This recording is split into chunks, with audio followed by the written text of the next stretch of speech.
The Cincinnati Reds may have made the most surprising move in franchise history, and the offseason has barely begun.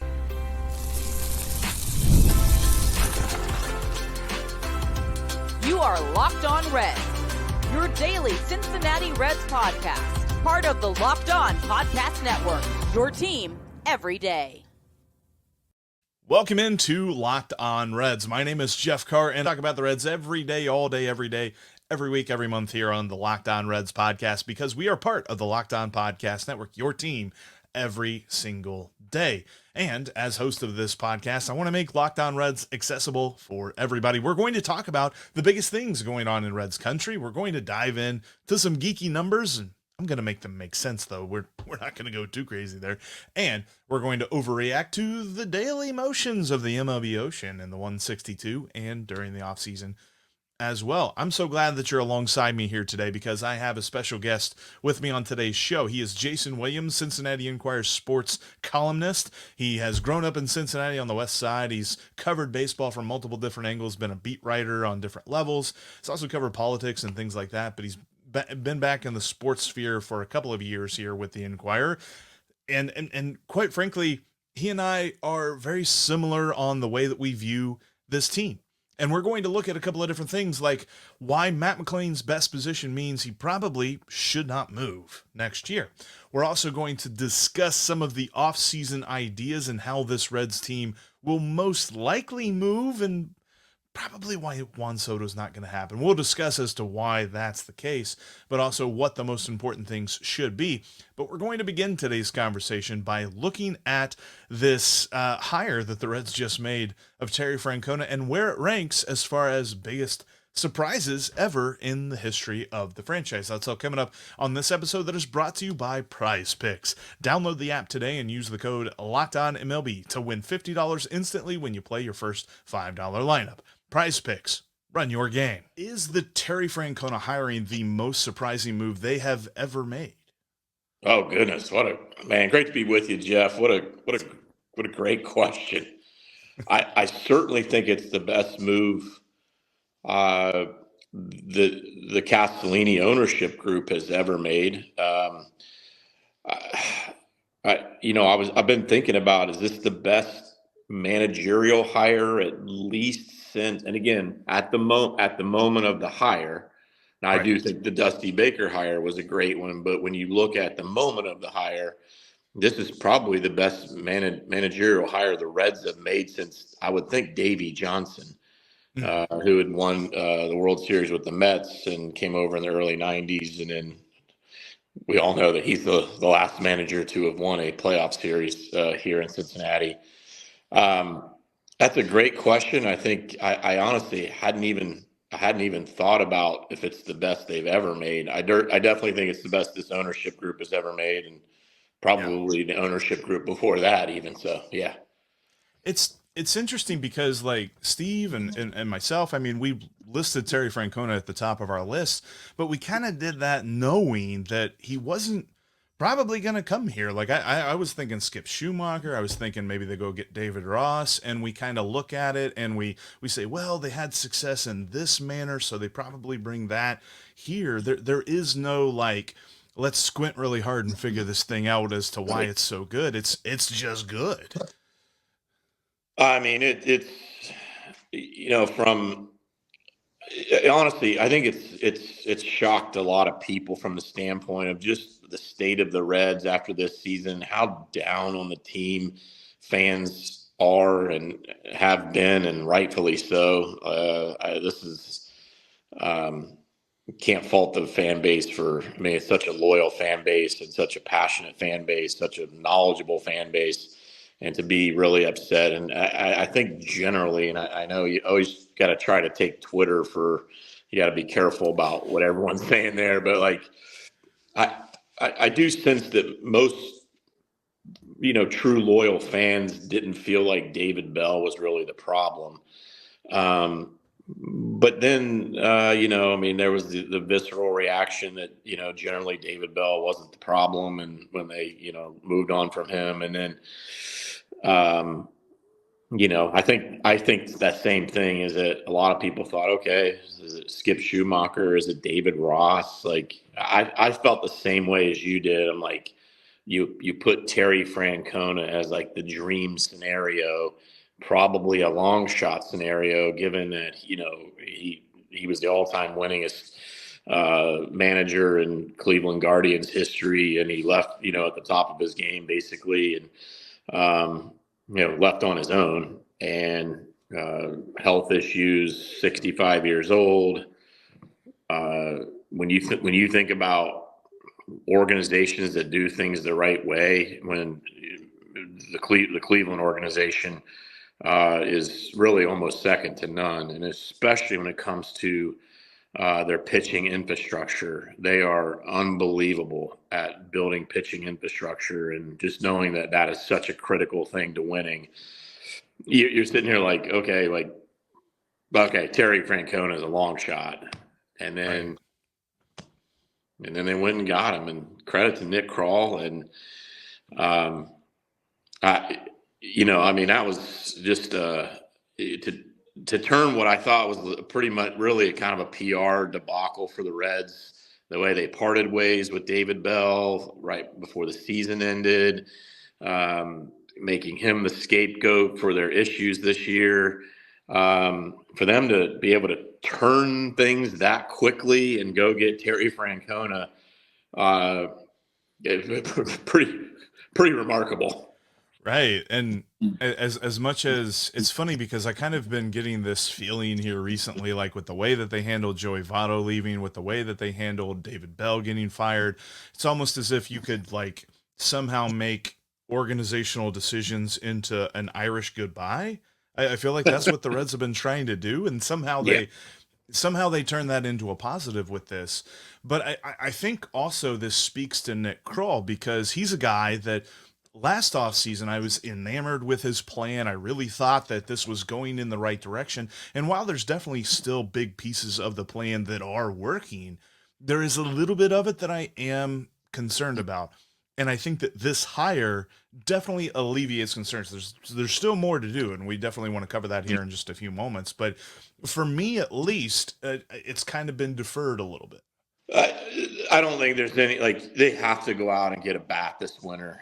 I don't like, there's a lot of question marks right now in terms of how much money they're going to be able to have, especially with this uncertainty about their TV with Bally Sports, having its issues and basically going bye-bye. But I do think Nick Kroll is working from a position of strength when it comes to, if they have to go the trade route. And so I think that's a positive. The outfield obviously has to be upgraded. Now, could you get maybe that bat in the outfield as 2-for-1 there kind of thing? I think at the basic, like, if you were just to look at the current roster and the current situation, I think, and this is where Terry Francona was coming from, you've got the building blocks of Ellie De La Cruz and Matt Mclain and Hunter Green and Nick Lodolo and Andrew Abbott, and he sees elements of that young, talented, blossoming, homegrown, developed pitching that he had in Cleveland. And so, on one hand, I do say they have some capital in terms of prospects to deal, but they also have to be careful not to, quote, give up the farm for that bat. So there's that balancing act there, but I think there's enough guys that they could package in a deal if they have to go that route. Yeah. I mean, I don't know. What do you do? Is that what do you? Well, let me ask you. Like, what do you if you're making the off-season decisions? What's your first move? First move's got to be to get a legitimate outfielder, a guy that has experience out there. Solid glove, doesn't have to be a Gold Glover, but a decent power bat as well. Like if you could marry the two, that would be the best case scenario. Absolutely. You find somebody like that. It's interesting because I saw, and we're recording this on Friday, I saw in Thursday's Arizona Fall League game, the Glendale Desert Dogs started and played for most of the game CES in right field. Mm-hmm. And there's a little bit of consternation, sounds like a dramatic word, but there's a little bit of consternation for me that says, well, that's your outfielder there, guys. We figured it out. CES can play outfield, just like we figured it out with Spencer Steer could play outfield. And things like that are a little bit in the back of my mind. Like, I want them to go out and get a guy. It seems like there's going to be some interesting names out there. And while, you know, Terry Francona was on the list as the top of the list, and we weren't really thinking they were going to go get him, Juan Soto's going to be out there, and he's on the top of the list. I'm just kidding. I know we're probably not going to. Yeah. I mean, it's interesting to think, like, if they can go get Terry Francona, which none of us really expected. I mean, I don't think it's going to happen, but I mean, you know. We dive in a little bit as to why the whole idea of signing Juan Soto probably is just not even going to happen at all with the Cincinnati Reds. We're also going to look at some of the offseason needs and how the Reds attack that. That's coming up next. With Robinhood Gold, you don't need a silver spoon to eat up the financial favors of the 1%. Robinhood Gold allows others to get the rates and perks usually reserved for the high society. Now the resourceful individual with Robinhood Gold can earn the very liberal rate of 4.5% APY on uninvested cash, receive unlimited 1% deposit bonuses, and be rewarded with a handsome 3% retirement boost on an IRA account.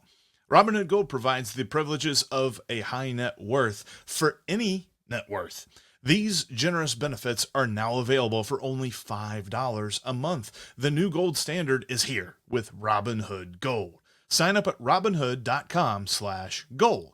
Terms apply. For product-specific disclosure, visit robinhood.com/gold. Investing involves risk. Rate may change. Gold membership is offered by Robinhood Gold, LLC.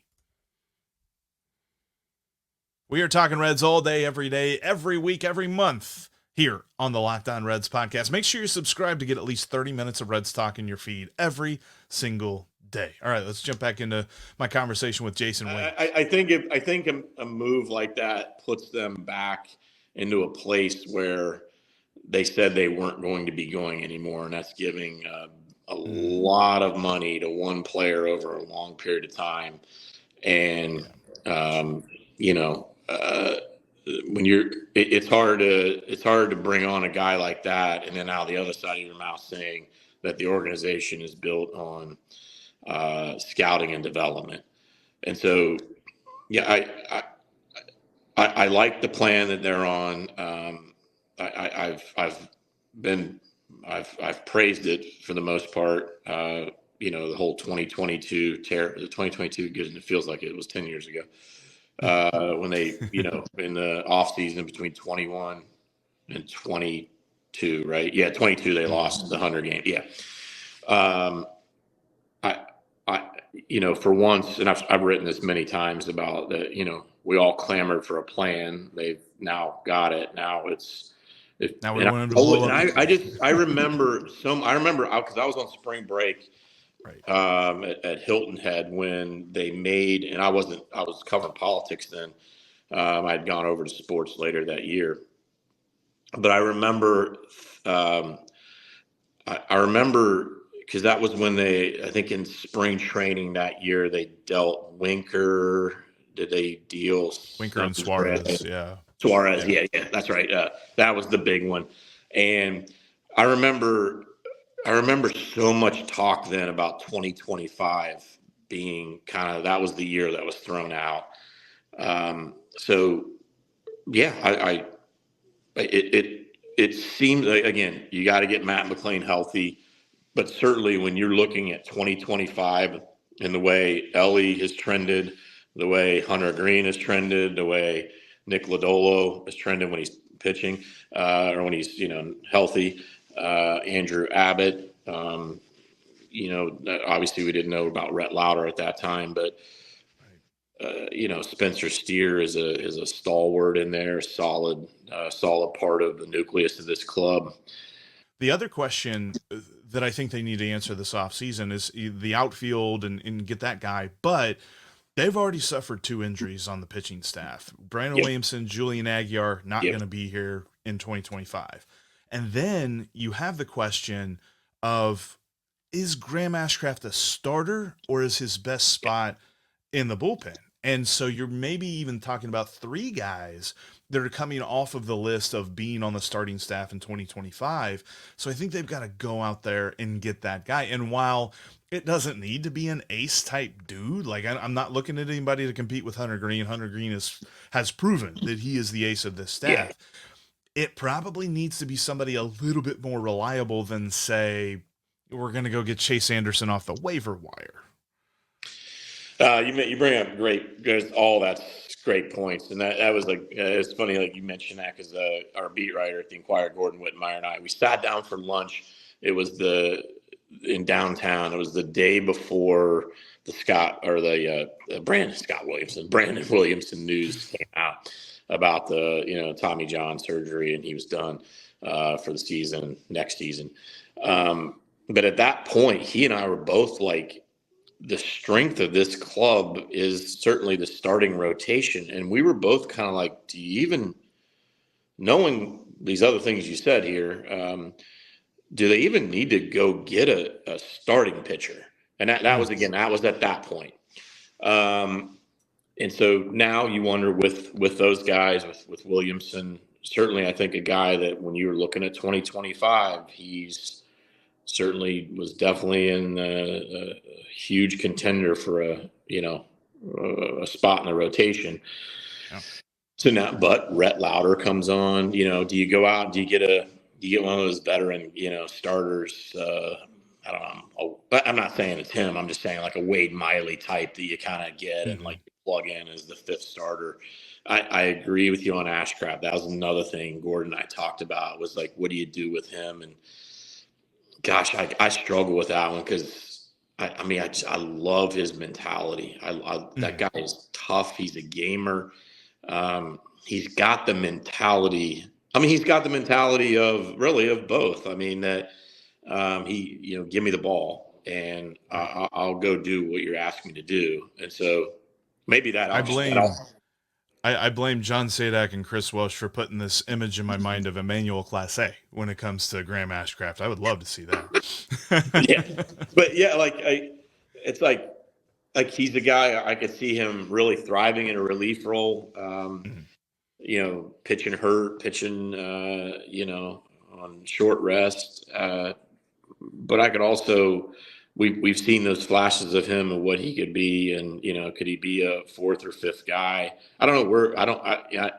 Again, that's what the organization has to figure out, because you're weighing like, is his value more as a 4th or 5th guy, or is it more as a, does he solve kind of, what are you thinking here? Maybe they need to go out and get a 2 relievers. Does he solve one of those spots? So yeah, I think when you're listing whatever 5 to 10 questions of the offseason, certainly where does Graham Ashcraft go? It is certainly on that list. And the one thing about this too, and I've heard this name multiple times from multiple different people.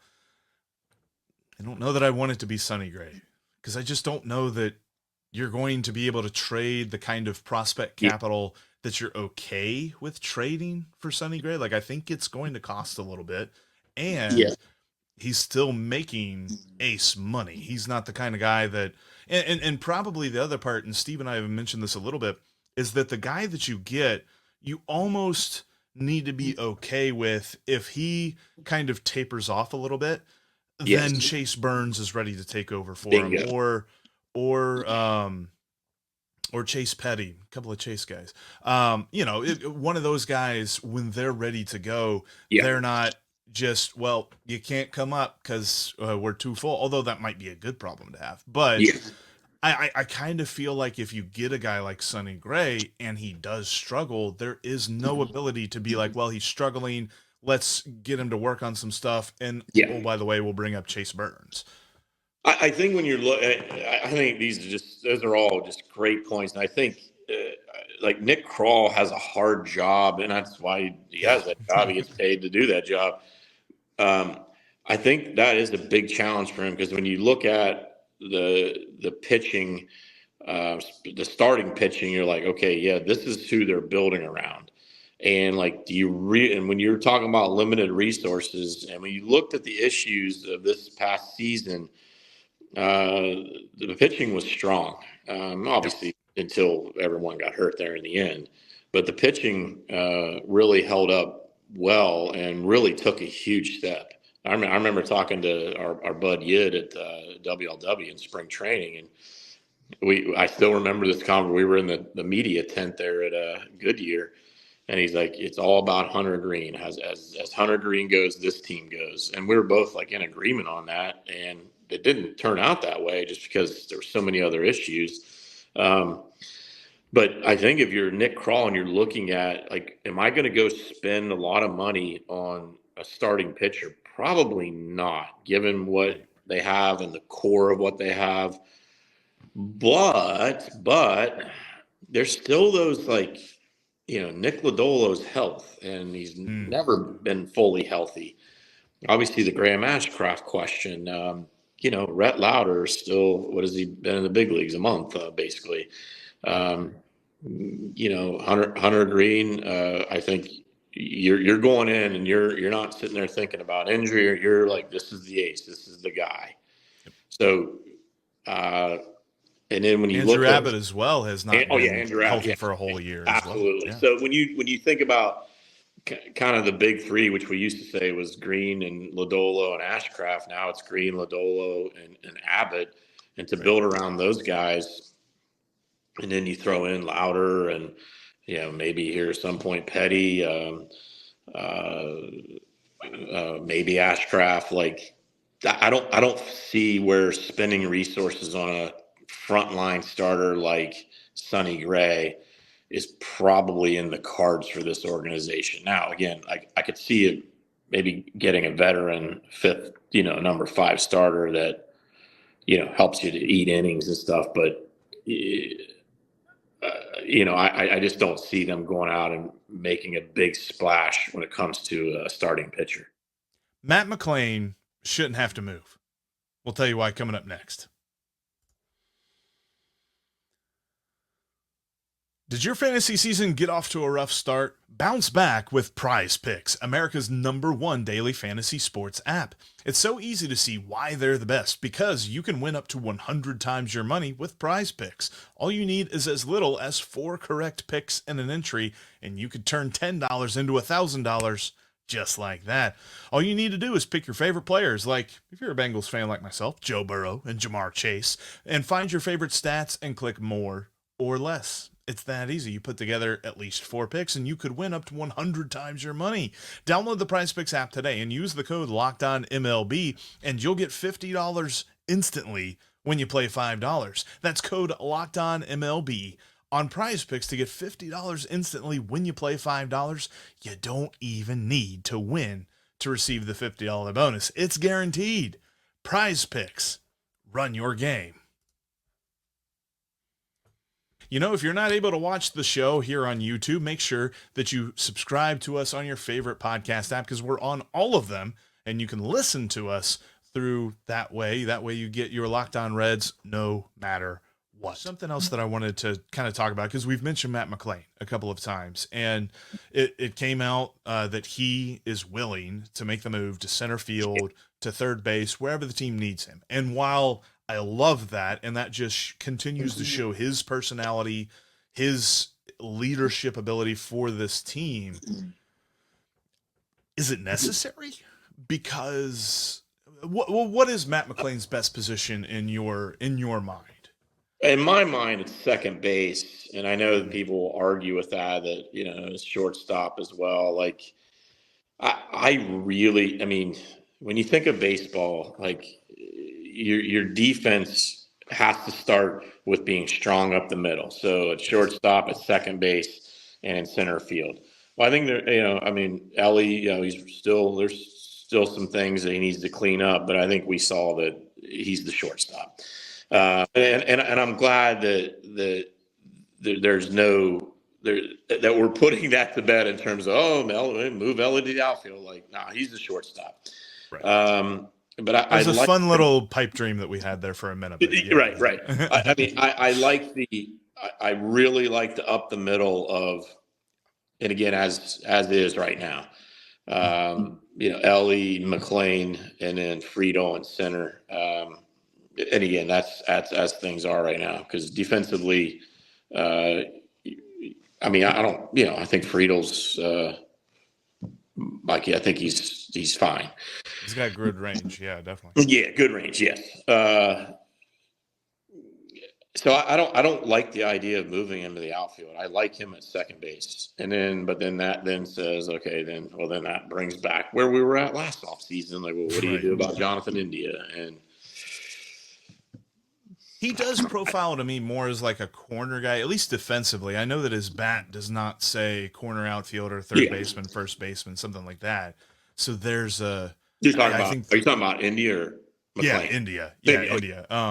Because I think those are separate discussions, because analytically driven folks would be like, he does not hit enough power to be a third baseman, first baseman, corner outfield type guy. But I also feel like he is a very necessary on-base threat that the Reds cannot shun in the lineup, because I think there's a lot of folks that are just like, well, the easy answer is you trade him. But I don't think that's the best version of this roster. I agree with that. I've always been in the camp of like that. I like Indy on this team. I like there's just. I feel like there's a spot for him in the field somewhere. Like, they just got to figure that out. But in terms of his bat, in terms of his leadership, even still relatively young guy. I mean, but a veteran on this team certainly.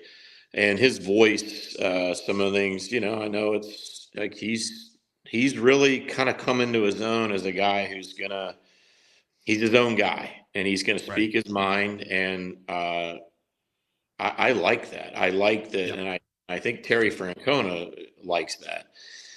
And so and I know and I know Nick Kroll, I know that was all factored in terms of whether they should have moved him last year or not. They value that he's that guy, that leadership piece that they were void of when Votto left. And so I'm bullish on Jonathan India staying here. And now it's just a matter of where I thought last offseason, like, first base kept coming to mind for me with him.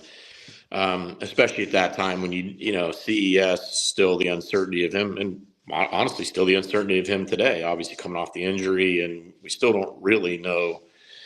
We know he's got tremendous power when he connects, but he's still a very unproven player.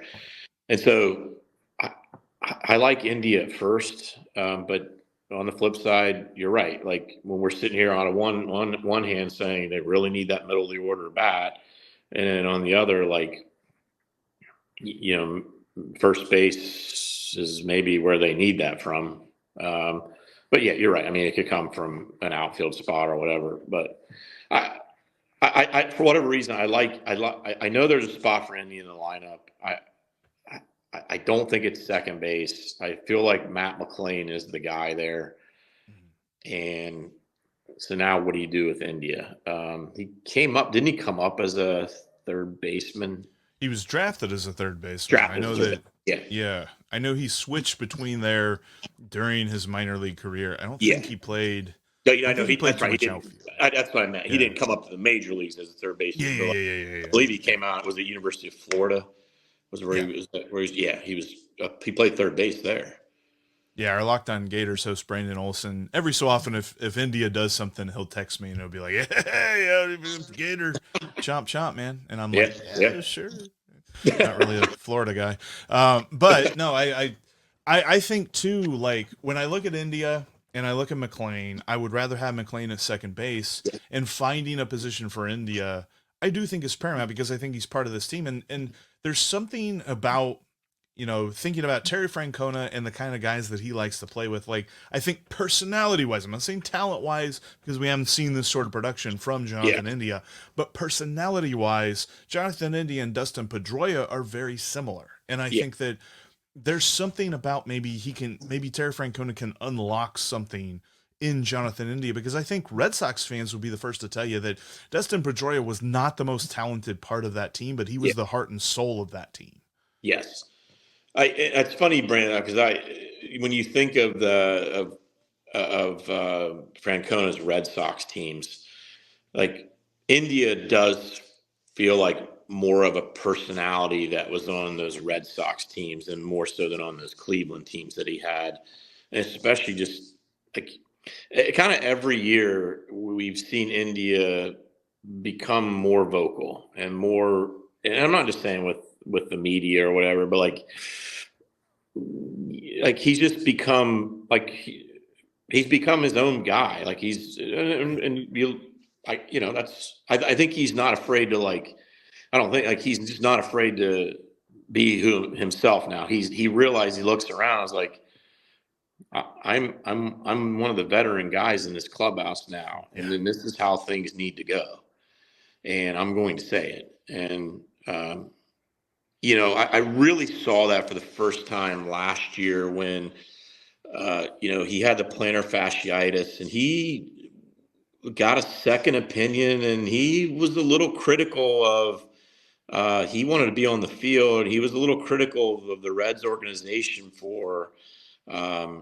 He felt like he should have been playing. He wasn't. It wasn't. I felt like it was more of a criticism of the medical staff, and I was like, and it was just. It wasn't anything like out of bounds or anything like that. But it was kind of like, oh, okay, this guy, he gets it, and that's a guy that guys are going to gravitate toward if he keeps sort of developing in that way. And then now he's really become a guy who speaks his mind, but not in a detrimental way.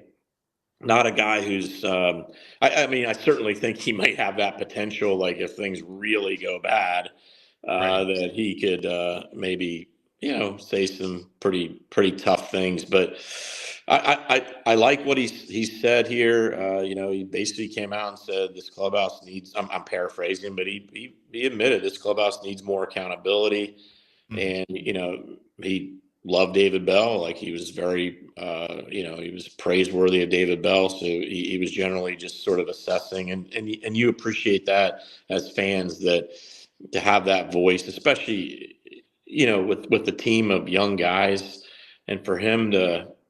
And I know Nick Kroll doesn't mind that either, and that's good. That's good. That I think I'm not speaking for him. I think they like that a little bit. Hey, you need that. You need that, especially the manager can only do so much, and the coaching staff. But if your peers are saying, especially a guy who's been around much longer than most everyone else in here. And so there's value in India's role there. There's value certainly in his bat. So now it's just a matter of trying to find him a spot in the lineup every day, and a spot in the field every day where that is. Really appreciate Jason making time for me here today. We're going to talk to him multiple times throughout the offseason. Really love his perspective, and he's been one of the guys that, in those Nick Kroll pressers, he was asking the tough questions and trying to push back and trying to, get Nick Kroll to at least give us a real answer. And I think that he covers the Reds in a very meaningful way. So Jason will be back with us. Really appreciate getting the chance to talk with him every chance that I get. But that'll do it for us here today on the Locked On Reds podcast. Thank you so much for making us part of your day.